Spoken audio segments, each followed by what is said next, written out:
Amen, amen. Gloire au Seigneur, gloire au Seigneur. Nous allons commencer. euh, Nous allons prendre notre moment de partage. Je bénis le Seigneur et je salue la présence de chacun de nous.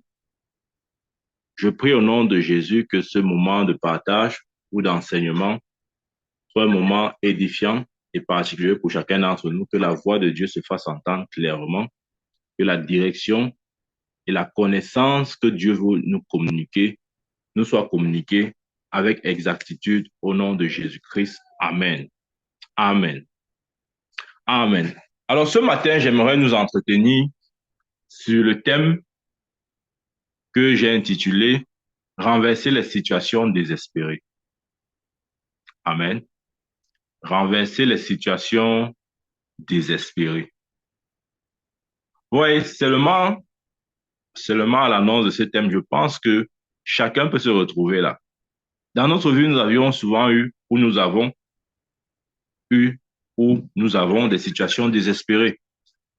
Ça veut dire quoi une situation désespérée? Ce sont des situations impossibles.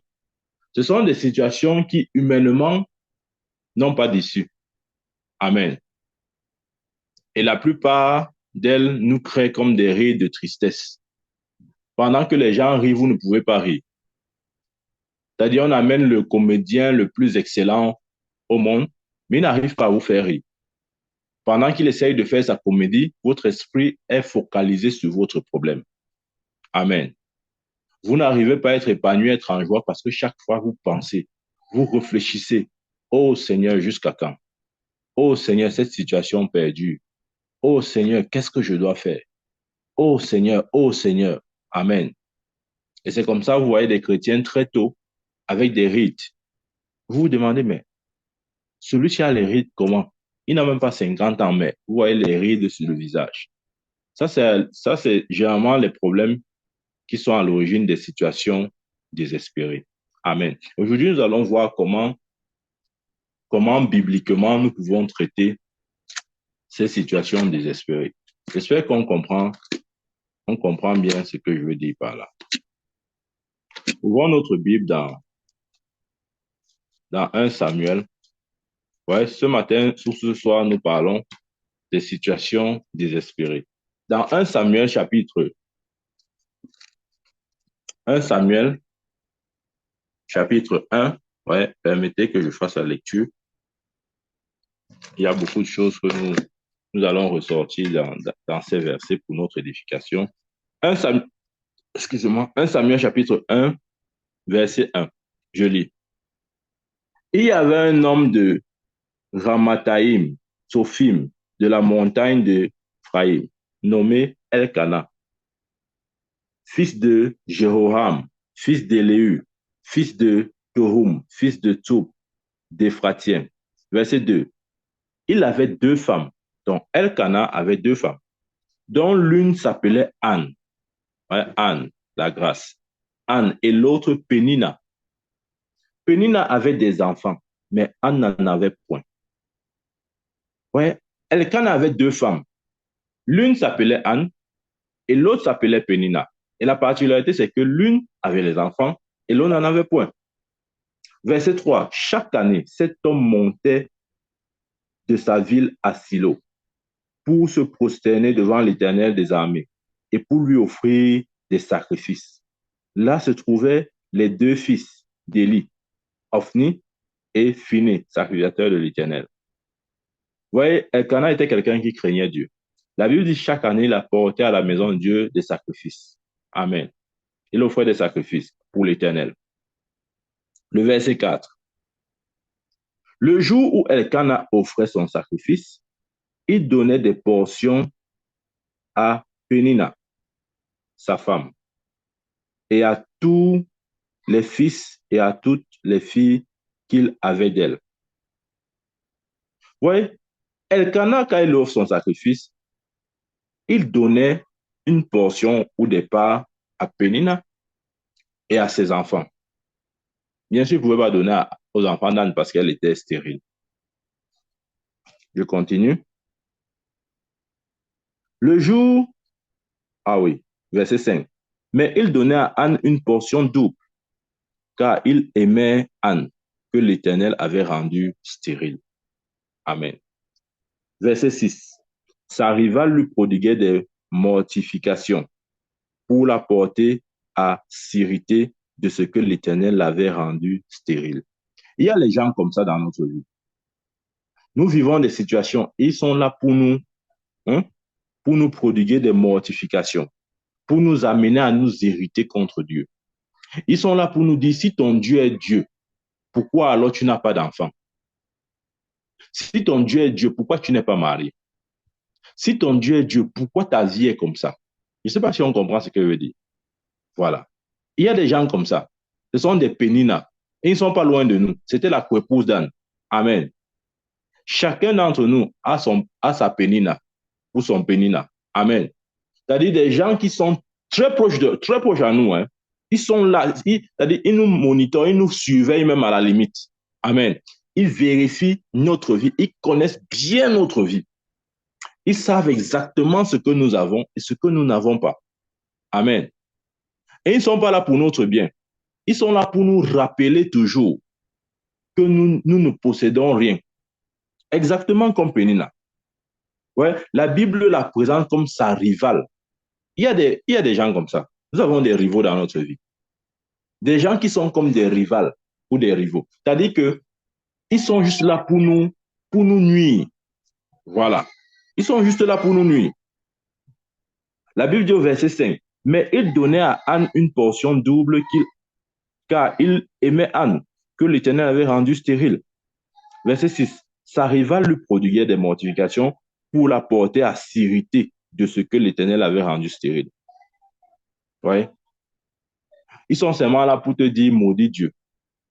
Ils sont là pour te rappeler que Dieu en réalité ne t'aime pas. Ils sont là pour te rappeler qu'ils sont meilleurs que toi, qu'ils ont ce que tu n'as pas. Amen. Mais je préfère avoir la grâce d'Anne que la grâce de Pénina. Nous allons voir. Il y a des gens comme ça, hein. C'est-à-dire que très tôt, entre guillemets, ils reçoivent leur bénédiction. Ils se disent qu'ils sont meilleurs que les autres parce qu'ils ont ce que les autres n'ont pas. C'est juste une question de temps. Je dis c'est juste une question de temps. Rappelez-vous que Elkana donnait toujours la double portion à Anne. Pénina n'avait jamais reçu la double portion. Amen. On ne donne pas la double portion à n'importe qui. On donne la double portion à l'aîné. En Israël, la double portion était réservée à l'aîné, celui qu'on considérait le plus. Donc pour Elkana considérait plus Anne, bien qu'elle était stérile. Je vais te dire ceci. En tant qu'enfant de Dieu, tu es favorisé aux yeux de Dieu. Tu as la double portion dans ta vie. C'est juste une question de temps. Je dis c'est juste une question de temps. Amen. C'est juste une question de temps. Nous continuons. Sa rivale lui prodiguait les mortifications pour la porter à s'irriter de ce que l'Éternel l'avait rendu stérile. Verset 7. Et toutes les années, il en était ainsi. Voyez sa rivale, Pénina, fidèle dans son travail. Ouais, je vous ai dit qu'il faut être fidèle. Quoi que tu fasses, sois fidèle. La Bible dit quoi? Et toutes les années, il en était ainsi. Donc, chaque année, Pénina se rassurait, voilà, de prodiguer des mortifications. Amen. Sa rivale se rassurait de prodiguer des mortifications. La Bible dit, et toutes les années, il en était ainsi. Chaque fois qu'Anne montait à la maison de l'Éternel, Pénina la mortifiait de la même manière. Il y a des gens comme ça là. Quand le dimanche, tu dis, je pars à l'église, ils sont là derrière toi. Tu pars faire quoi à l'église? Hein, l'église. Tu as l'enfant, tu as la bénédiction, tu as le travail. Tu pars faire quoi à l'église? Ce sont les péninas. Que Dieu punisse nos péninas au nom de Jésus-Christ. Ouais? Il dit, chaque fois qu'Anne montait à la maison de l'Éternel, Pénina la mortifiait de la même manière. Ils sont là, ils vous suivent. Et chaque fois que vous essayez de faire les choses pour Dieu, ils vous rappellent que tu fais même ça pourquoi? Tu fais même ça pourquoi? Voilà. Et les péninas sont là pour les situations désespérées. Quand ils voient que dans ta vie, il y a une situation qui paraît comme impossible, ah, Pénina ne manque pas. Je vous dis, Pénina ne manque pas. Amen. Pénina ne manque pas. Chacun d'entre nous a ce genre de profil à côté de lui. Amen. Et toutes les années, il en était ainsi. Chaque fois qu'Anne montait à la maison de l'Éternel, Pénila la mortifiait de la même manière. Alors elle pleurait et ne mangeait point. Ouais, ouais, c'est ce que Pénila peut faire dans la vie de Anne. Regardez, quand vous vivez des situations désespérées, généralement, c'est le résultat ici, là. Personne ne peut me dire le contraire.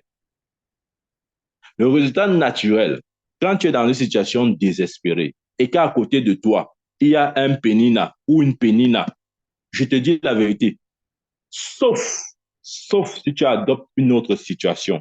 Mais le résultat naturel, c'est que tu vas faire comme Anne. Tu vas entrer dans les pleurs. Tu vas pas seulement entrer dans les pleurs, tu vas arrêter de manger. Voilà. Ça, tout à l'heure, j'ai parlé des rides, les situations désespérées qui créent des rides. Amen. Ouais, quand tu pleures et que tu ne manges plus, ça va même se voir sur ton visage. Un visage très rideux. On va voir des rides partout. On va dire, mais celui-ci n'a même pas encore 40 ans, mais il fait 60, 70 ans. Pourquoi? Parce qu'il y a Pénina à côté de toi. Amen. Verset 6. Elkanah, son mari, lui disait, Anne, pourquoi pleures-tu et ne manges-tu pas? Pourquoi ton cœur est-il attristé? Est-ce que je ne vaux pas pour toi mieux que 10 fils? Ouais, j'aime bien l'attitude d'Elkanah. Elkanah avait une très bonne attitude. Contrairement à Pénina, il n'encombrait pas et n'embarrassait pas Anne. Amen. Au contraire, il faisait tout pour la mettre à l'aise, malgré le fait qu'elle ne procréait pas. Amen. Nous avons aussi les gens comme ça dans notre vie. Nous avons aussi des Elkanah, c'est-à-dire des gens qui nous comprennent ou qui nous comprennent euh, dans notre affliction, dans notre problème, et qui sont là comme pour nous encourager. Nous avons besoin des deux personnes, en fait. Observez autour de vous. Vous allez voir que dans toute situation désespérée, il y aura toujours un Elkanah et un Pénina. Ils marchent ensemble. Ces deux esprits qui nous accompagnent toujours. Amen. C'est-à-dire, il y aura des gens à côté de nous pour nous encourager, pour nous dire non, tiens bon, ça va aller, le Seigneur avec toi. Tiens bon, Dieu va te visiter. Tiens bon, ça ira. Et il y aura d'autres qui seront là pour dire, ah, tu pars à l'église, hein? Ton église là, ça a donné quoi? Oui, oui, oui, oui. Même dans le corps de Christ, vous allez rencontrer ces deux esprits-là. Pendant que vous serez là en train de vouloir servir Dieu, il y a des gens qui vont vous décourager. Je sais de quoi je parle. Je dis dans le corps de Christ. Oui. Pendant que tu vas vouloir t'efforcer à remplir ton ministère, il y a des gens qui vont te décourager. Que tu fais quoi comme ça là? Ça donne l'argent. Mm-hmm. Je vous dis la vérité. Mais il y aura aussi d'autres qui vous diront, vas-y, remplis ton ministère, accomplis ta course. Amen. Dans la vie, nous aurons toujours Elkanah et Pénina. Ouais. Je vais vous dire, il n'y a aucune prière qui puisse détruire Pénina. Ne vous dites pas, oh Dieu, que Pénina disparaisse dans ma vie. Non, non, non, il ne va pas disparaître ou elle ne va pas disparaître. C'est nous qui devons faire quelque chose. En fait, Pénina est une bénédiction pour nous, même si elle agit contre nous. La Bible dit que Dieu, que toute chose concourt au bien de ceux qui aiment Dieu. Donc, quel que soit ce que Pénina essaiera de vous faire, prenez ça dans le bon sens. Est-ce que vous savez que il a fallu que Anne reçoive de Pénina ces mortifications pour que ça la pousse davantage à la communion avec son Dieu, pour que ça la pousse davantage à la prière, parce qu'elle était oppressée par sa coépouse. Elle n'avait que de refuge Dieu. Donc, chaque fois que Pénina l'oppressait, elle recourra à la prière. Donc, Pénina à la fin est une bénédiction. Amen. La Bible dit que nous savons est-ce que toute chose concourt au bien de ceux qui aiment Dieu. Les frères de Joseph croyaient nuire Joseph. Non. Ils le poussaient dans sa destinée. Un des rôles de Pénina, quand nous regardons au-delà de l'apparence physique, la dimension spirituelle de Pénina même, c'est une bénédiction pour nous.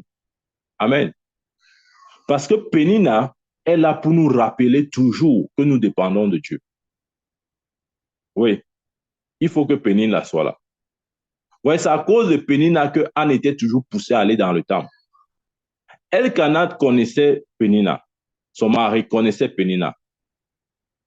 Mais Elkanah, son attitude ne poussait pas Pénina à aller dans la présence de Dieu. Parce qu'il avait tendance à accepter Pénina, à accepter Anne comme elle était. Mais parce que Pénina était un élément gênant, son ministère auprès de Anne, au-delà des persécutions, était de pousser Anne dans la présence de Dieu. Amen. Donc, Pénina, au fond, est une bénédiction. Si nous pouvons ou si nous savons comment l'exploiter, c'est une bénédiction. Ce que je veux dire, c'est quoi? C'est que face à cette situation désespérée, ceux qui sont là pour se moquer de toi, pour te ridiculiser, pour te réduire, pour te montrer comment Dieu ne t'aime pas ou t'a abandonné. En fait, toutes ces paroles-là sont là pour te pousser davantage à aller dans la présence de Dieu. Sont là pour te pousser davantage à prier plus, à jeûner plus. Amen. Pénine a été une bénédiction. Ah, je sais de quoi je parle. Je bénis Dieu pour le ministère de Pénina. Amen. Parce que Pénina nous rappelle notre dépendance à Dieu. Amen. Dans le verset 9, il dit, Anne se leva après que l'on eut mangé et bu à Silo. Le sacrificateur Élie, assis sur un siège près de l'un des poteaux du temple de l'Éternel. Et l'amertume dans l'âme, elle pria l'Éternel et versa des pleurs. Amen. Verset 11. Elle fit un vœu en disant, ah, j'aime cette partie, Éternel des armées, si tu daignes regarder, si tu daignes regarder l'affliction de ta servante, si tu te souviens de moi et n'oublie point ta servante, et si tu donnes à ta servante un enfant mâle, je le consacrerai à l'Éternel pour tous les jours de sa vie, et le rasoir ne passera point sur sa tête. Amen. Écoutez bien ce qu'il dit, face aux situations désespérées, nous pouvons recourir à la prière, comme Anne, dans la présence de Dieu. La Bible dit dans Philippiens 4:6, ne vous inquiétez de rien, mais en toute chose, faites connaître vos besoins à Dieu par des prières, des supplications, avec les actions de grâce. Et la paix de Dieu qui surpasse tout entendement gardera vos cœurs et vos pensées en Jésus-Christ. Amen. Nulle part il a dit, inquiétez-vous de vos inquiétudes, non. Ou bien inquiétez-vous de vos problèmes, non. Amen. Il dit, ne vous inquiétez pas. On a réalisé qu'en fait, pleurer, arrêter de manger n'était pas la solution. La solution, c'est de faire recours à la prière. Amen. Elle a prié l'Éternel. Elle n'a pas juste prié l'Éternel, elle a fait un vœu à l'Éternel. Et ça, c'est un point très important, mes frères, mes sœurs. Elle a prié, oui, mais elle a accompagné sa prière par un vœu. Ou si vous voulez, par une offrande. OK? Une offrande. Bon, un vœu, c'est une offrande que l'on donne à Dieu par anticipation. OK? C'est-à-dire, on ne l'a pas déjà, mais il est considéré comme étant déjà fait, quoi. Voilà. Donc, elle a dit à l'Éternel, elle fit un vœu en disant, Éternel des armées, si tu daignes regarder l'affliction de ta servante, et si tu te souviens de moi, et n'oublie point ta servante, si tu donnes à ta servante un enfant mâle, elle a bien précisé, un enfant mâle, je le consacrerai à l'Éternel tous les jours de sa vie, et le rasoir ne passera point sur sa tête. Amen. On continue la lecture. Comme elle restait longtemps en prière devant l'Éternel, Élie observa sa bouche. Verset 13. Anne parlait dans son cœur. et ne faisait que remuer les lèvres, mais on n'entendait point sa voix. Élie pensa qu'elle était ivre. Verset 14. Et il lui dit, jusque à quand seras-tu dans l'ivresse? Fais passer ton vin. Anne répondit, non, mon Seigneur, je suis une femme qui souffre en son cœur, et je n'ai bu ni vin, ni boisson, enivrante, mais je répandais mon âme devant l'Éternel. Amen. Je répandais mon âme devant l'Éternel. Elle a fait cette prière à l'Éternel. Elle n'a pas juste prié, elle a fait un vœu. Si tu me donnes un mal, je te le redonnerai. Amen. Je le consacrerai à toi. Le rasoir ne passera pas sur sa tête. Amen. Et du verset 16. Ne prends pas ta servante pour une femme pervertie, car c'est l'excès de ma douleur et de mon chagrin qui m'a fait parler jusqu'à présent. Élie reprit la parole, sué, sué. Élie était sacrificateur. Ou si vous voulez, Élie était homme de Dieu, dans un langage un peu vulgaire. Voilà. Élie reprit la parole et dit, va en paix et que l'Éternel et que le Dieu d'Israël exauce la prière que tu lui as adressée. Après avoir prié, l'homme de Dieu est venu, comme dit Amen à sa prière. L'homme de Dieu est venu en disant, va en paix et que le Dieu d'Israël exauce la prière que tu lui as adressée. Amen. Quelle était cette prière? Seigneur, si tu me donnes un enfant mâle, je te le redonnerai, il sera à ton service. Parce qu'elle a fait ce vœu à l'Éternel. L'homme de Dieu vient et dit, va en paix et que le Dieu d'Israël exauce à ta prière. Amen. Verset 18. Elle dit, que ta servante trouve grâce à tes yeux. Et cette femme s'en alla. Elle mangea et son visage ne fut plus le même. Ouais. Après avoir prié, après avoir répandu son âme au Seigneur, après avoir prié, après avoir euh, fait ce vœu-là, la Bible dit quoi? Qu'elle alla, ok, elle mangea et son visage ne fut plus le même. Devant les situations désespérées, quand Pénina essaye de nous pincer, c'est son rôle. Ouais, on a aussi besoin de ça. On a besoin d'être pincé pour, pour se maintenir spirituellement éveillé. Nous avons besoin de Pénina. Pénina est là pour nous pincer et pour nous rappeler notre dépendance à Dieu. Lorsque Anne a prié, elle a répandu son âme, elle a fait un vœu. Elle a fait un vœu. Je vais vous dire, ça c'est ma conviction personnelle. L'une des raisons pour lesquelles Corneille a été visité par Dieu, c'était pas juste parce qu'il était pieux. Non. C'était pas juste parce qu'il était pieux. Non. En plus d'être pieux, il offrait des aumônes. C'est une dimension avec laquelle nous devons matcher, ou disons, nous devons aller avec. Nous ne pouvons pas juste, j'ai envie de dire quelque chose, mais je veux que ce soit bien perçu. Des fois, nous ne pouvons pas juste prier comme ça et puis on s'arrête. Des fois, nous devons, comme Anne, accompagner notre prière, soit d'un vœu si nous ne l'avons pas, ou si nous avons d'une offrande. C'est vrai ce que je dis. Parce que le sacrifice a quelque chose d'important. Le sacrifice est l'expression de notre foi même. OK? Le sacrifice est l'expression de notre foi. Lorsque Pénine dit à Dieu, si tu me donnes l'enfant, OK, je te le redonnerai et il sera à ton service. En fait, qu'est-ce qu'elle essaie de dire? Elle veut simplement dire, je t'offrirai cet enfant. Et s'il y a un mot qui suscite de l'intérêt pour le Seigneur, c'est le mot offrande. Amen. Ça, c'est important. Devant les situations désespérées, comme en des fois, après avoir prié, nous devons présenter une offrande qui est l'expression de notre foi. Amen. Ça, c'est important. Il dit ici,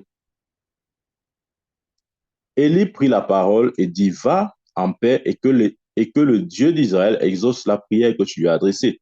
Verset 18, elle dit, que ta servante trouve grâce à tes yeux. Et cette femme s'en alla.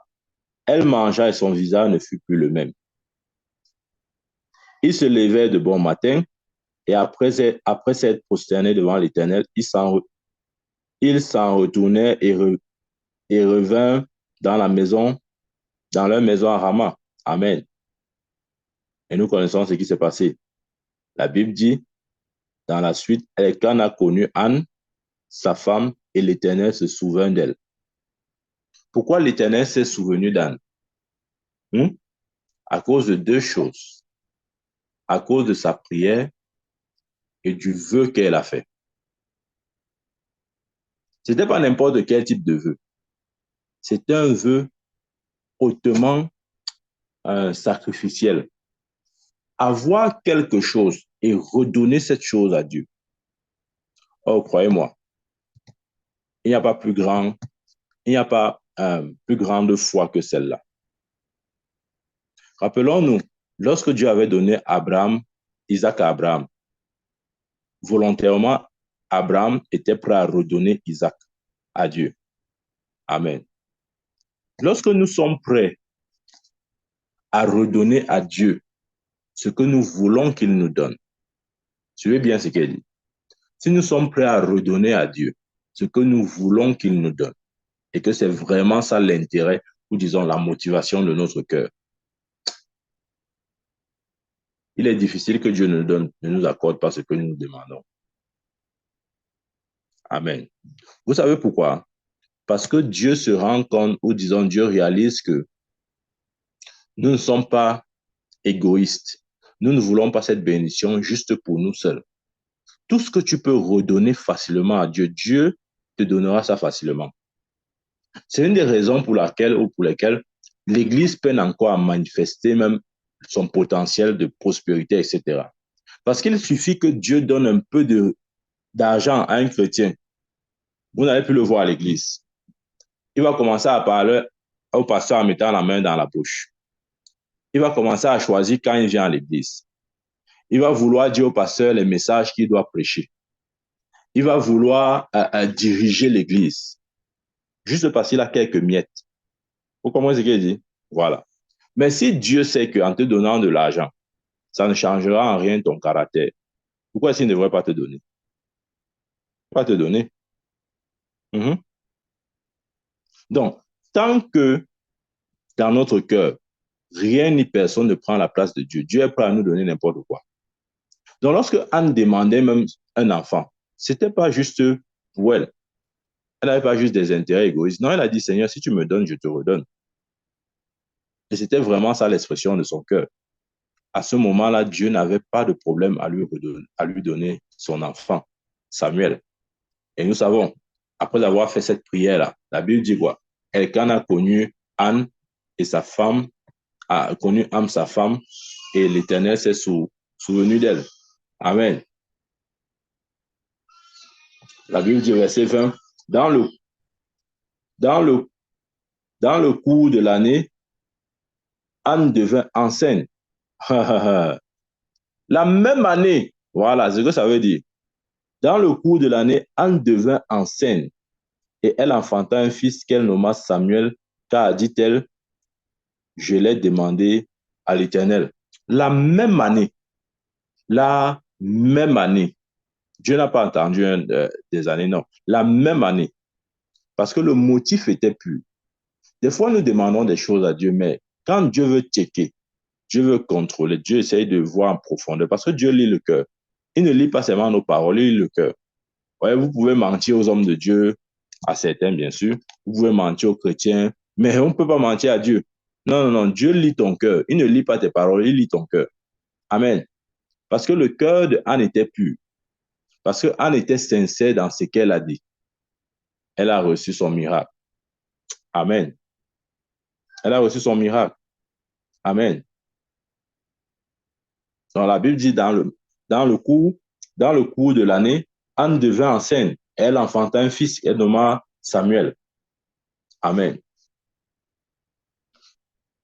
Donc, comment faire devant les situations désespérées? Un, se dire comme Anne, je ne mange point, n'est pas la solution. Ou bien faire comme Anne, je vais passer le temps à pleurer, n'est pas la solution. Amen. Si tu veux pleurer, oui, c'est humain, on ne refuse pas. Si tu veux même ne mange pas, c'est humain, on ne refuse pas. Mais ne te limite pas là.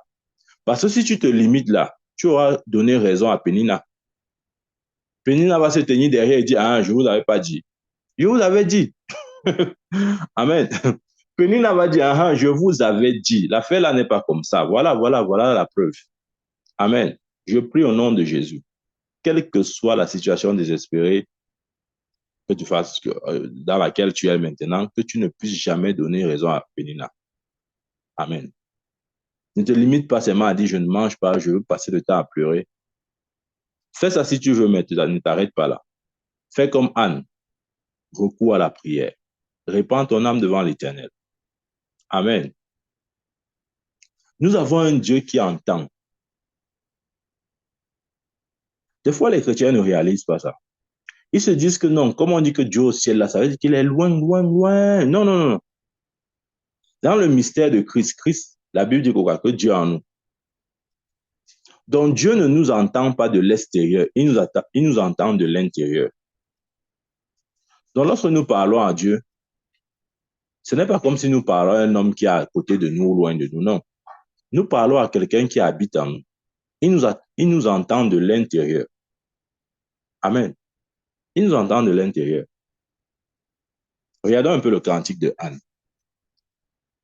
Dans 1 Samuel 2, Anne pria et dit, mon âme, ça c'est après qu'elle eut, après qu'elle eut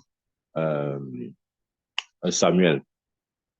Elle dit, Anne pria et dit, mon âme se réjouit en l'Éternel, ma force a été relevée par l'Éternel, ma bouche s'est ouverte contre mes ennemis, car je me réjouis de ton secours. Verset 2. Nul n'est saint comme l'Éternel, il n'y a point d'autre Dieu que toi. Il n'y a point de rocher comme notre Dieu. Ne parlez plus avec tant de hauteur. Ouais. Ne parlez plus avec tant de hauteur. Que l'arrogance ne sorte plus de votre bouche. Ça, c'est Pénina. Amen. Ça, c'est le conseil que Anne donne maintenant à Pénina. Ne parlez plus avec tant de hauteur, que l'arrogance ne sorte point de votre bouche, car l'Éternel est un Dieu qui sait tout. Amen. L'Éternel est un Dieu qui sait tout. Et par lui sont pesées toutes les actions. Verset 4. L'arc des puissants est brisé, et les faibles ont la force pour ceinture. Ouais. L'arc des puissants est brisé, et les faibles ont la force pour ceinture. Verset 5. Ceux qui étaient rassasiés se louent pour du pain, et ceux qui étaient affamés se reposent. Même la stérile, même la stérile enfante 7 fois, et celle qui avait beaucoup d'enfants est flétrie. Amen. Même la stérile enfante 7 fois. Ça veut dire quoi? Anne voulait simplement dire que le seul enfant qu'elle a eu, que Samuel à lui seul, vaut 7 fils. Amen. C'est ça la bénédiction de l'Éternel. Ce que Dieu nous donne, ça peut sembler être l'unité, juste un seul exemplaire, ou disant une seule bénédiction. Mais ça vaut 7 bénédictions. Quand on parle de 7 ici, c'est-à-dire que c'est la plénitude. Tu es comme rassasié. Tu es comme satisfait. Tu n'en veux même plus à la limite. Parce que un seul est suffisant. Donc pour Anne, Samuel, lui seul, Samuel là, il valait 7 fils. Et je vais vous dire, on ne connaît même pas le nom des enfants de Pénina. La Bible n'a même pas fait cas. Voilà. On ne connaît pas le nom. Personne ne peut dire que les enfants de Pénina s'appellent tel, tel. Non, non, non. Voilà pourquoi Anne a dit un seul. Ouais, il a dit quoi? Il a dit la stérile enfante 7 fois. Mais Anne a juste eu un enfant et nous savons qui était Samuel. Ah, nous savons qui était Samuel. D'ailleurs, la Bible porte son nom. Il y a un livre dédié à Samuel. Un Samuel et deux Samuel. Un seul enfant vaut sept. Je prie au nom de Jésus que nous recevons de la part de l'Éternel ce genre de bénédiction. Ou une seule bénédiction vaut toutes les bénédictions réunies que ton ennemi a. Amen. Amen. Dieu peut te donner comme un seul enfant. Ne dis pas que, oh non, Dieu, hein, tu m'as que donné un seul enfant. Non, non, non, non. Ce seul enfant-là vaut sept enfants. Amen. En fait, cet enfant vient combler le vide que cet enfant ne peut même pas combler. Ça, c'est la grâce et la bénédiction que nous avons en Christ Jésus. C'est ça que le proverbe dit, c'est la bénédiction de l'Éternel qui enrichit. Il ne fait suivre d'aucun chagrin. Pénine a eu des enfants, des fils et des filles. Mais même le nom même, tellement ils étaient inutiles que même la Bible n'a pas donné leur nom. Voilà. Il y a des bénédictions comme ça là. Ouais, des fois, Pénine a des bénédictions, elle se vante, mais ce sont des bénédictions inutiles. Parce qu'avec le temps, nous ne voyons pas l'impact de ces bénédictions. Amen. Il y a des gens qui peuvent dire, oh, j'ai des enfants. Peut-être tu n'en as pas. Mais Dieu t'a peut-être donné ou te donnera juste un seul. Ne pleure pas, ne te lamente pas en disant, oh Seigneur, tu m'as que donné un. Non. Observe bien. Les enfants de Pénina ne deviennent rien du tout. Rien du tout. Amen. Ils sont juste là pour peupler, pour marcher comme des mauvais esprits. Amen. Peut-être Dieu ne t'a que donné un. Mais ce un-là est comme Samuel. Il a dit, même la stérile enfante 7 fois. Nous savons que Anne a accouché une fois. Mais elle dit que ce seul accouchement vaut 7 accouchements. Je prie au nom de Jésus que nous recevons de l'Éternel cette grâce. Comment faire face aux situations désespérées? N'abandonnons pas. Voici la première clé. N'abandonnons pas. Anne n'a pas abandonné. Elle avait pourtant toutes les raisons d'abandonner, mais elle a refusé d'abandonner. Amen. Elle a fait recours à la prière. Elle a répandu son âme auprès du Seigneur. Elle a accompagné cette prière d'un vœu. Amen. Ça, c'est important. Je vais vous dire ceci. Dieu vous traite comme si vous êtes unique ou disons seul sur la terre. Je crois que beaucoup de chrétiens ne comprennent pas cette vérité-là. On se dit que non, Dieu nous voit dans le sens global. Non, il ne nous voit pas dans le sens global. Il nous voit en tant qu'individu. Voilà. Donc, Dieu traite avec nous comme si nous étions seuls sur la terre. Donc, n'essaye pas forcément de calquer ton histoire avec celle d'une autre personne. Non, Dieu ne voit pas les choses comme ça là. Dieu nous traite comme si nous étions seuls sur la terre. Et je le dis souvent, même si on était seuls sur la terre, Jésus serait toujours venu pour nous. Les gens croient que Jésus est venu parce qu'il y avait beaucoup d'hommes sur la terre. C'est faux, hein? Non, soyons sérieux. Jésus n'est pas venu parce qu'il y avait beaucoup d'âmes sur la terre. Non, non, non. Il est venu parce que j'étais là. Jésus est venu parce que Michael était là. C'est tout. Jésus n'est pas venu parce qu'il y avait beaucoup d'âmes qui périssaient sur la terre. Non, c'est faux ça. Du moment où tu réalises que Jésus est venu pour moi, ta façon de le voir change. Des fois, on se dit que non, Jésus est venu parce que, bon, hein, il y avait trop d'âmes qui mouraient, les gens partaient en enfer. Non, c'est pas pour ça. Parce que avant que Jésus ne vienne, les gens mouraient et partaient en enfer. Il est venu parce qu'il n'a pas voulu que Michael aille en enfer, c'est tout. Tu dois avoir cette définition-là. Jésus est venu pour que moi, je n'aille plus en enfer. En fait, comment je vais dire ça? Conçois la chose de cette manière-là. Ne dis pas que Jésus est venu pour que les hommes soient sauvés. Ça, c'est une connaissance générale. Amen. Ça ne t'amènera nulle part. Du moment où tu dis Jésus est venu pour que je n'aille pas en enfer, oh, c'est un autre niveau de révélation là-bas. Amen. Donc, lorsque nous voyons que Dieu nous traite de manière unique, nous pouvons aussi comprendre que Dieu peut faire avec nous des choses uniques. Moi, je le crois. Et je le crois encore plus maintenant que nous approchons de la fin. Parce que la Bible dit quoi? Les choses que l'œil n'a point vues, les choses que l'oreille n'a point entendues, les choses qui ne sont point montées dans le cœur d'un homme. C'est ce que Dieu a préparé pour nous. Je crois que dans ces derniers jours, Dieu va susciter aussi des gens avec qui il va faire des choses qu'il n'a fait avec personne depuis la fondation du monde. Ça, je le crois. Ça est ma foi. Maintenant, vous allez dire, qu'est-ce qu'il va encore faire et qu'il n'a pas encore fait? Attendez, voyez. Amen. Regardons par exemple, à part Moïse qui a ouvert la mer rouge en deux, vous avez vu un prophète, hormis Moïse qui a ouvert la mer, divisé la mer rouge en deux? Personne. Personne. Il n'y a aucun prophète qui a ouvert la mer rouge en deux. Moïse était le seul dans l'histoire du monde. Donc Dieu, regarde, conditionne-toi ainsi. Dieu peut faire avec toi ce qu'il n'a fait avec personne depuis la fondation du monde. Pour que tu reçoives cette vérité, tu dois te voir comme étant un personnage unique. Ouais, la science dit que l'ADN est unique à chaque individu. Tu dois te voir comme étant unique. Amen. C'est vrai. Tu dois te voir comme étant unique. Tu dois te voir comme étant unique. Comment faire face aux situations désespérées? Jésus a donné ici la réponse dans Marc 16, dans Marc 9.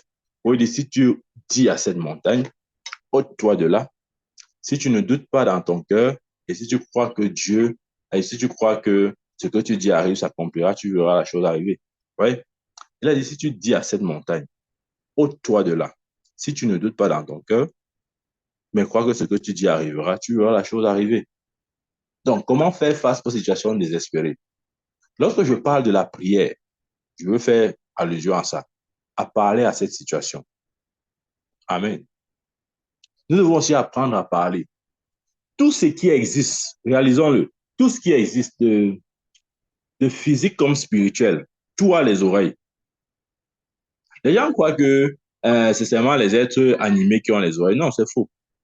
Même les êtres inanimés, les choses inanimées ont les oreilles. Lisez Ésaïe. Ésaïe dit, terre, terre, écoute, ciel, prête l'oreille. Il parle à la terre.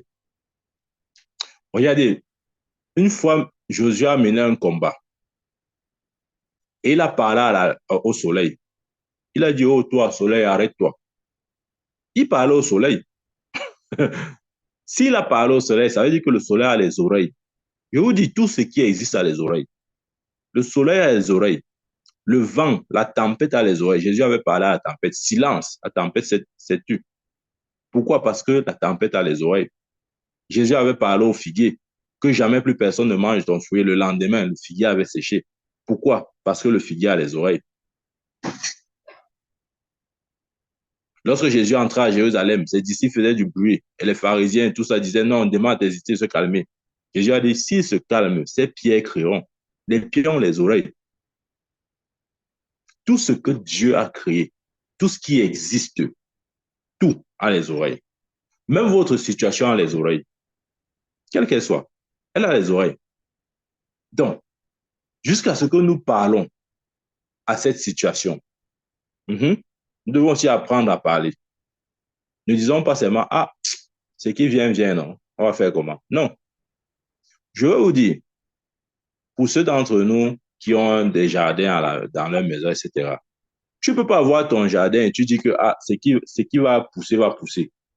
Tout va pousser, hein? L'herbe, les ronces, n'importe quoi. Tu dois contrôler ce qui pousse dans ton jardin. Hmm? Voilà. Personne n'a un jardin, il abandonne ce jardin en disant ah, ce qui va pousser, va pousser. Non, non, non. Sinon, les ronces, les épines vont pousser. Voilà. Tu dois contrôler ce qui pousse. Amen. Et contrôler ce qui pousse, c'est aussi parler de ce que tu veux voir. Donc, comment faire face aux situations désespérées? Commence à parler à cette situation. Ne laisse pas cette situation te submerger au point où comme Anne, tu n'arrives même plus à parler. Tout ce que tu fais, c'est seulement pleurer. Comme Anne, tu n'arrives plus à parler. Tout ce que tu fais, c'est seulement dire je ne mange même plus. Attention, les rides sont là. Amen.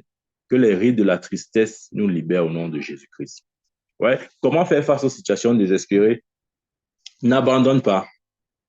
Parle à la situation. Amen. Si possible, euh, élève à l'Éternel un vœu ou une offrande. Est-ce que nous sommes ensemble? Je suis en train de donner les clés. Un, n'abandonne pas. Deux, parle à la situation. Trois, euh, euh, fais une offrande à l'Éternel. OK?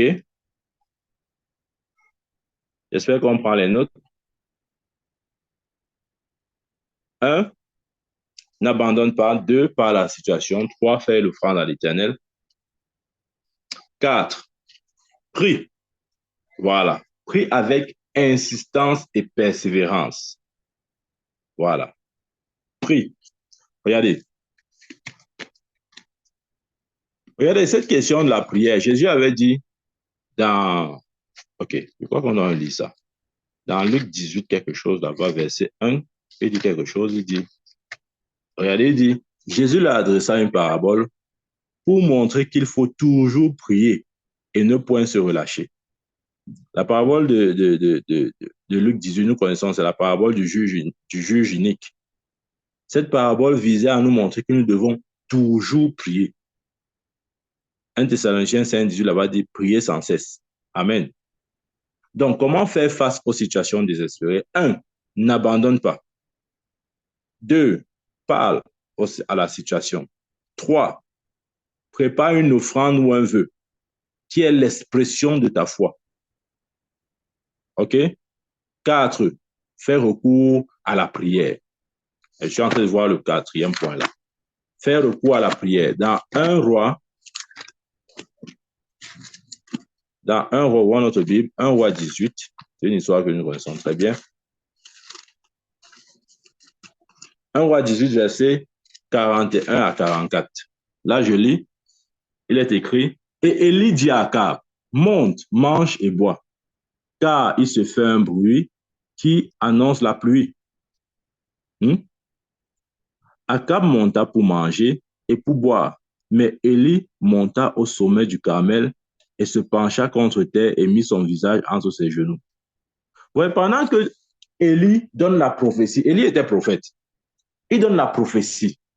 Il dit à Akab, monte, mange et bois, car il se fait un bruit qui annonce la pluie. Pendant que Akab va manger et boire, parce qu'il aimait bien ça, Élie n'a pas mangé et bu. Il est monté à la montagne. Ouais, c'est l'attitude de deux, ouais, c'est deux personnages bien différents. L'un est un peu charnel et l'autre est spirituel. Il dit, va, mange et bois. Mais lui-même, il ne mange pas, il ne boit pas. Ouais. Il dit, mange, monte, mange et bois, car il se fait un bruit qui annonce la pluie. Akab monta pour manger et pour boire, mais Élie monta au sommet du Carmel et se pencha contre terre. Il mit son visage entre ses genoux. Verset 43.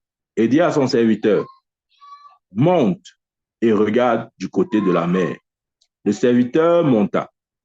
Il regarda et il dit, il n'y a rien. Et Élie dit 7 fois, retourne. Ouais. Élie est monté à la prière, alors, sur la montagne, pour prier.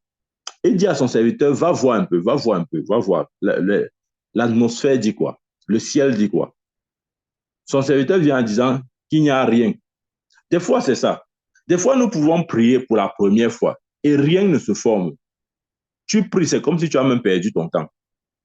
Tu pries, je dis absolument rien, rien, tu ne vois rien. Tu vas rester comme ça, dire, hé, l'affaire là même comment? Est-ce que, est-ce que Dieu a écouté ma prière? Est-ce que je dois abandonner? Est-ce que je dois continuer? Exactement. Élie était prophète, mes frères et sœurs. Lisez l'histoire d'Élie. La Bible dit que Élie, sa parole ne tombait pas à terre. Voilà. Élie, c'était quelqu'un, il n'est pas le seul prophète. Il y avait d'autres prophètes en Israël.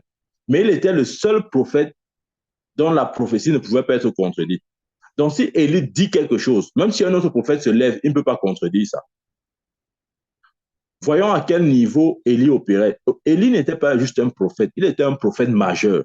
Comprenons bien. Élie était un prophète majeur. D'ailleurs, lorsque nous voyons même la vie de Jésus, lorsqu'il était sur terre, ok, à la montagne de la transfiguration, qui est venu? Moïse et Élie, les deux prophètes majeurs. Élie était un prophète majeur. Donc, il ne s'essayait pas. Il ne s'essayait pas dans l'onction. Il ne s'essayait pas dans les choses de Dieu. C'était dans le ministère prophétique, il y a prophète et prophète. Ah oui, il ne faut pas faire la confusion. Il y a les prophètes mineurs et les prophètes majeurs. Voilà. C'est comme dans l'armée. C'est pas parce qu'on porte tous l'uniforme qu'on est égaux. Non. C'est pas la même chose. Vous n'allez pas comparer un lieutenant avec un colonel. Quelqu'un va dire que ils portent tous la tenue. Non. Est-ce qu'ils ont le même grade? Voilà. Il y a les prophètes majeurs et les prophètes mineurs. Élie était un prophète majeur. Amen. La Bible dit qu'il a dit à son serviteur, va, regarde. À la première prière, le serviteur vient et dit, mon frère, il n'y a rien. Et lui pouvait dire, mais de la faire, ce n'est pas facile. Hein? Non, il ne s'est pas découragé. C'est pourquoi il dit comment faire face aux situations désespérées. N'abandonne jamais. Parce que si tu abandonnes, tu ne peux pas persévérer dans la prière. Il y a certaines prières qui se font avec persévérance. Ce n'est pas juste que j'ai prié une fois, ça va. Si Dieu veut faire, il fait. S'il veut, il ne fait pas. En tout cas, j'ai à faire. Regardez, la prière, ce n'est pas un devoir moral où on essaie juste de se laver une certaine conscience en disant, ah, j'ai quand même prié, non, il ne faut pas que Dieu dise que je n'avais pas prié. Non, ce n'est pas ça la prière. La prière fervente du juste est d'une grande efficacité, Jacques le dit. Amen. Il y a aussi dans la dimension de la prière euh, la répétition, ok? Le fait de prier avec insistance. Et c'est exactement ça qu'Élie a eu ici là. Le serviteur monta et regarda et dit, il n'y a rien. Élie dit 7 fois, retourne. Mm-hmm. Comment faire face aux situations désespérées? N'abandonne pas. Élie n'a pas abandonné. La première fois, il n'y avait rien. C'était comme si la prière d'Élie là n'avait rien produit. En fait, Élie pouvait se dire, oh, je perds mon temps. J'ai dit quelque chose au début ici. J'ai dit que Dieu nous récompense notre consistance. J'espère qu'on comprend maintenant ce que je voulais dire. C'est notre consistance, c'est notre fidélité, c'est notre capacité d'être constant, régulier. Voilà. C'est ça. Si Élie était comme beaucoup de chrétiens aujourd'hui, il devait partir. À la première prière, allez, il quitte sur les choses. Il a dit non, ça sort comme ça sort. Si Dieu veut faire, il fait. S'il ne fait pas, il ne fait pas. Moi, il a prié. Non. N'abandonnez jamais. Regardez, il n'y a rien. C'est ce que le serviteur a dit. Élie dit 7 fois retourne. Donc, ça veut dire que Élie a prié une fois. Il dit à son serviteur, va regarder. Il part regarder le ciel. Il lit un peu la météo. Il dit, mon frère, il n'y a rien. Hein. Le soleil se pointe à midi. Ça ne fait même pas comme si la pluie veut tomber. Mais Élie a dit non, ce n'est pas un problème. Ce n'est pas parce que je vois la pluie qu'il n'y aura, ce n'est pas parce que je vois le soleil qu'il n'y aura pas de pluie. Et c'est l'erreur que beaucoup font. Amen. Ils se disent que parce qu'ils voient le soleil, la pluie ne tombera pas. Non, c'est faux. La pluie va tomber si vous êtes assez persévérant. Je répète, la pluie va tomber si vous êtes assez persévérant. Ne laissez pas le soleil de midi là vous impressionner. Non, non, non. La Bible dit que quoi? Que toute chose passera, seule la parole de Dieu éternel. Cette situation-là est comme ce soleil de midi, ça va passer. Ça demande juste la persévérance. De notre part, la persévérance. Cette situation est passagère. Quelle que soit la gravité, quelle que soit comment vous la percevez, elle est passagère. C'est juste, comment il va dire ça? Regardez, les épreuves de la vie ne sont pas censées être éternelles. C'est là pour un temps, en fait, Dieu utilise les épreuves parfois pour notre promotion, pour nous faire passer d'un niveau à un autre. Je prends un exemple. Lorsque nous étions à l'école, n'est-ce pas, quand tu pars à l'école, il y a un moment où tu es comme, il y a les examens, le temps de composition. Ça veut dire quoi? Ça veut dire que tu entres dans une salle, on te soumet à des épreuves. Est-ce que tu vas passer toute ta vie dans la salle là avec ces épreuves? Non. 1000 fois non. Tu n'es pas appelé à demeurer éternellement dans la salle là avec les épreuves. Non, non, non, non. C'est pour un temps. On va peut-être te donner une épreuve de 1 heure, une épreuve de 2 heures, une épreuve de 4 heures, pour les épreuves qui mettent long, de 6 heures. Après les 6 heures, tu sors de la salle. C'est ça les épreuves de la vie. C'est pour un temps. Et quand tu passes, qu'est-ce qui se passe? Et quand tu réussis à tes épreuves, tu passes en classe supérieure. Amen. Pénine a été une épreuve pour Anne. Elle est passée en classe supérieure. Regardez son cantique. Nous avons essayé de briefer son cantique. C'est extraordinaire. Elle a vu Dieu dans une autre dimension. Pénina nous aide aussi à réaliser, à voir Dieu dans une autre dimension, pourvu que nous prenions Pénina dans le bon sens. Amen. Donc, quelle que soit la situation désespérée, ne te dis pas que c'est à vie. Ne te dis pas que non, ça sera toujours comme ça. Ne te dis pas que non, dans notre famille, c'est comme ça. Je veux seulement vivre comme ça. Je veux mourir comme ça là. Mes parents sont morts comme ça, donc je veux mourir comme ça là. C'est un mensonge. Amen. Amen. Je vais te dire, ce qui a tué tes parents ne pourra pas te tuer. Parce que tu n'es pas tes parents. Tu es unique aux yeux de Dieu. Tu es né de Dieu. La Bible dit dans 1 Jean 5, verset 4, tout ce qui est né de Dieu triomphe du monde. Et la victoire qui triomphe du monde, c'est notre foi. Amen. Quelle que soit l'épreuve, quelle que soit la situation désespérée, c'est pour un temps. Ma soeur, écoute ma voix là. C'est pour un temps. Peut-être tu n'arrives pas à manger 3 fois par jour. C'est pour un temps. Peut-être tu n'as pas de ressources financières. C'est pour un temps. Peut-être tu n'as pas de toit. C'est pour un temps. Amen. Mhm. Dieu te donnera ton propre toit. C'est vrai. C'est pour un temps. Tout le monde passe par là. Tout le monde passe par là. Je vous dis la vérité. Tout le monde passe par là. Il y a des moments où tu n'as pas de toit personnel. Mhm. Tu es obligé de squatter, de demander un peu. Ouais, pardon. Essaie un peu tu peux m'héberger chez toi, tout ça. Tout le monde passe par là. Ce n'est pas une occasion pour toi de maudire Dieu. Hein, ne fais pas comme Pénina qui voulait que Anne maudisse Dieu pour sa situation. Non. Tout le monde passe par là. Peut-être que tu n'as pas d'emploi. C'est pour un temps. Ce n'est pas éternel. N'abandonne pas. N'abandonne jamais. Amen. Amen. Donc, il dit ici, verset 44 suivant, à la 7e fois, il dit, voici un petit nuage qui s'élève de la mer et qui est comme la paume de la main d'un homme. Et il dit, monte et dit à Akab, attelle-toi de descendre afin que la pluie ne t'arrête pas. Amen. Amen. Verset 45. Un peu d'instant, en peu d'instants, le ciel s'obscurcit par les nuages, le vent s'établit et il y eut une forte pluie. Alors que quelques instants avant, il y avait un fort soleil, chaud. Peut-être le soleil de midi. Ceux qui sont en Afrique savent de quoi ils parlent. Pourtant, quelques instants avant, il y avait un soleil de midi. Mais maintenant, il y a une pluie forte. Amen. Tout est temporaire, rien n'est éternel. Tout passe. Je dis tout passe. Croyez-moi, tout passe. Je suis bien placé pour vous dire ça. Tout passe. Des fois, tu vis des situations, tu te dis non, non, non, hey, c'est dur, je vais m'en sortir. Mais lorsque Dieu tourne le chapitre là, tu regardes ça derrière, on a dit, ah, c'était que ça. Toi-même, tu ris de la situation qui voulait t'accabler. Oui, oui, ça c'est ma vie, c'est mon expérience que je donne là maintenant. Oui. Des fois, quand tu es dans le feu, tu dis, oh, le feu, il va me brûler. Mais bizarrement, pendant que tu es dans le feu, tu n'es pas brûlé. Et quand le temps de ce feu-là passe, Dieu te sort du feu, tu regardes le feu là avec mépris. Tu dis, donc, ce n'était que toi qui me faisais peur.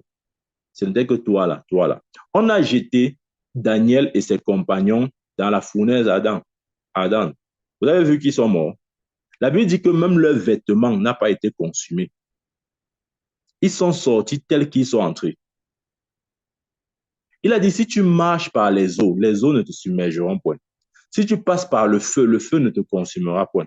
C'est ce que Ésaïe 43 dit. Amen. Donc, quelle que soit la situation, peut-être tu es dans l'eau, il n'y a pas de problème, nage, parce que l'eau là ne va pas te submerger. Tu es dans le feu, fais comme Daniel, marche. Amen, c'est tout. C'est tout.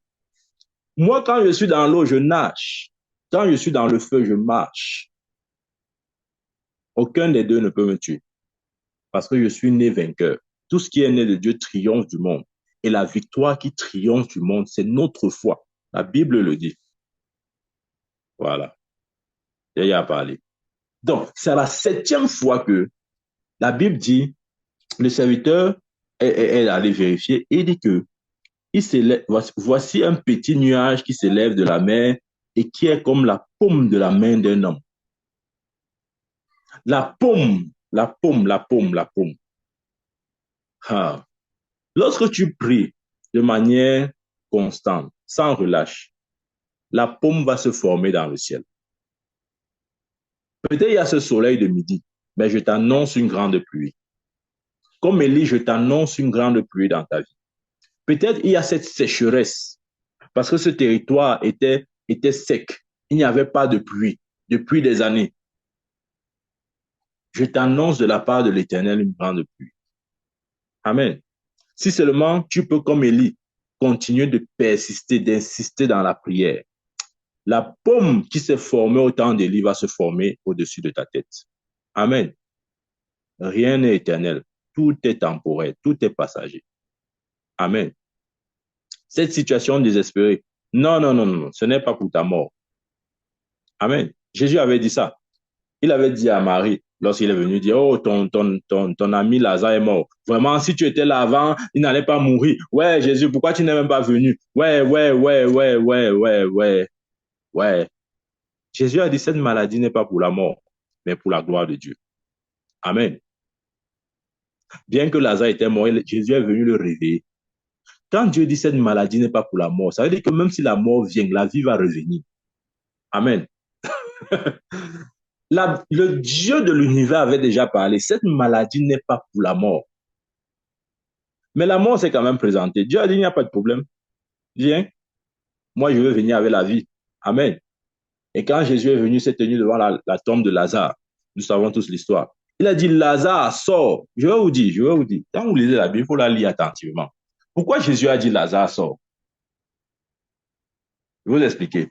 Là où on avait enterré Lazare, il n'était pas le seul à l'intérieur. C'était une tombe commune où il y avait plusieurs cadavres là. Donc, parce que Jésus a dit, je suis la résurrection et la vie. Celui qui croit en moi vivra, même s'il est mort. Parce que la résurrection s'est tenue devant la tombe, devant la mort. Il fallait qu'il soit précis dans ce qu'il dit. Puisqu'il y avait plusieurs morts là-bas. Si Jésus disait seulement sort, écoutez bien, si Jésus disait seulement sort, n'importe qui pouvait sortir. Parce que ce n'était pas précis. C'est pour ça que notre prière doit être bien précise. Si Jésus disait seulement sort, tout le monde, n'importe qui pouvait sortir. Le premier qui devait entendre la voix là devait sortir parce que c'est la vie qui appelait la mort. Du moins, c'est la vie qui appelait l'esprit mort. Donc, Jésus a d'abord dû dire Lazare avant de dire sort. Il devait être précis dans ce qu'il demande. Amen. Parce que s'il dit sort, n'importe qui peut sortir. Puis encore, s'il dit sortez, tout le monde devait sortir. Tout le monde devait sortir. Tous les morts là devaient sortir. Donc, il devait d'abord dire Lazare, sort. Voilà. Cette situation-là n'est pas indéfinie. C'est pour un temps. J'ai dit, lorsqu'on part à l'école et qu'on nous soumet à des épreuves, personne qui a déjà fait 2 jours dans la salle de composition parce qu'il est en train de composer. Non, non, non, non. C'est pour un temps. Tu vas composer 1 heure, 2 heures, 4 heures, 5 heures. Et puis tu sors. Si tu passes, tu pars en classe supérieure. Amen. Pénina est là pour notre promotion. Il a fallu que son ministère soit...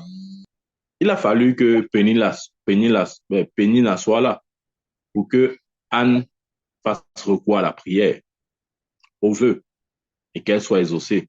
Amen. Amen, amen. Donc, soyons persévérants, soyons persistants. Continuons de parler. En nous, Dieu a placé le dynamis, la puissance qui cause le changement. Il a dit, mais vous recevez une puissance, celle du Saint-Esprit, et vous serez mes témoins à Jérusalem, en Judée, en Samarie, jusqu'aux extrémités de la terre. Cette puissance, en grec, c'est dynamis, c'est-à-dire la capacité de produire le changement. C'est en nous. Amen. Mais jusqu'à ce que nous relâchions cette puissance, comment? En parlant. Parlons. Parlons encore. Les gens vont dire, mais on va parler jusqu'à quand? On va parler jusqu'à voir les résultats. C'est tout. On parle jusqu'à voir les résultats. On ne dit pas juste, regardez, Élie a prié jusqu'à ce que la paume de main s'est formée dans le ciel. Ouais. Donc, on parle jusqu'à ce qu'on voit les résultats. Peut-être tu as parlé une fois, rien ne s'est passé. C'est pas un problème. Reparle encore. Tu as parlé 2 fois, rien ne s'est passé. Il n'y a pas de problème. Continue. Jusqu'à quand? Jusqu'à ce que tu vois les résultats. Amen. Amen, amen. Donc, je prie au nom de Jésus-Christ que nous puissions entrer dans la dimension de ce message. Amen. Donc, comment faire face aux situations désespérées? Nous avons dit, 1, n'abandonnons jamais. Parce que si nous abandonnons, ça sera la fin de toute chose. OK? N'abandonnons jamais. Parlons à la situation. faisons recours à la prière, faisons recours aussi aux vœux ou aux offrandes. Parce que le vœu ou l'offrande est l'expression même de notre foi devant Dieu.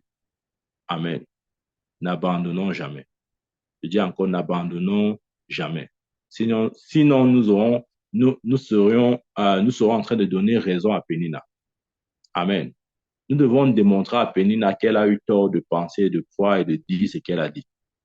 Mais si nous abandonnons, Pénina va dire, oh, voilà, n'est-ce pas, je vous avais dit, voilà la preuve. Non. Amen. Amen, amen. Que Dieu nous bénisse, que Dieu bénisse sa parole. Au nom de Jésus-Christ. Amen.